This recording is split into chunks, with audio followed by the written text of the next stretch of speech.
2:00 ng madaling araw, nag-vibrate ang cellphone ni Carlo. Nanay calling!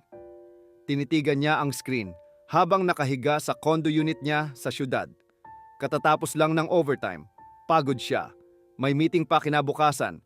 Pinatay niya ang tawag. Bukas na lang, bulong niya sa sarili. Makalipas ang ilang minuto, may pumasok na mensahe. Anak, gising ka pa? Hindi siya nag-reply.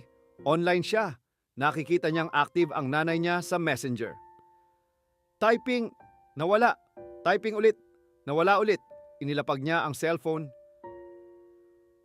Kinabukasan, habang nasa meeting, may tumawag ulit. Unknown number. Hindi niya sana sasagutin, pero may kakaiba. Opo, isang mahinang boses ang sumagot. Kayo po ba ang anak ni Mrs. Elena? Tumahimik ang mundo niya. Dinala po siya dito sa ospital kagabi. Inatake po siya sa puso. Biglang bumigat ang dibdib niya. Mag-isa lang po siya nang mangyari. Pagdating niya sa probinsya, huli na ang lahat. Tahimik na ang kwarto. May hawak pa rin ang nanay niya, cellphone.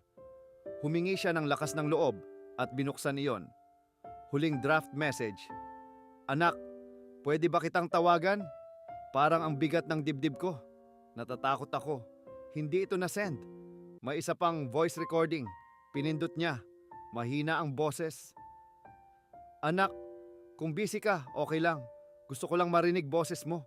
Kahit sandali lang. Napahawak si Carlo sa bibig niya para pigilan ang hikbi. Naalala niya lahat ng pagkakataong sinabing, mamaya na. Naalala niya kung ilang beses niyang inuna ang trabaho. Naalala niya kung ilang beses niyang inisip na may oras pa. Pero ang totoo, wala na. Lumipas ang mga buwan. Patuloy ang buhay. May trabaho pa rin siya. May kondo pa rin. May pera pa rin. Pero wala nang tumatawag tuwing madaling araw. Wala nang kumain ka na ba? Wala nang ingat ka. Minsan, binubuksan niya ang messenger para lang makita ang pangalan ng nanay niya. Nakadisplay pa rin doon. Last seen 2:17 ng madaling araw. At doon niya naunawaan ang pinakamasakit na aral sa buhay. Hindi lahat ng tawag may pagkakataong sagutin ulit.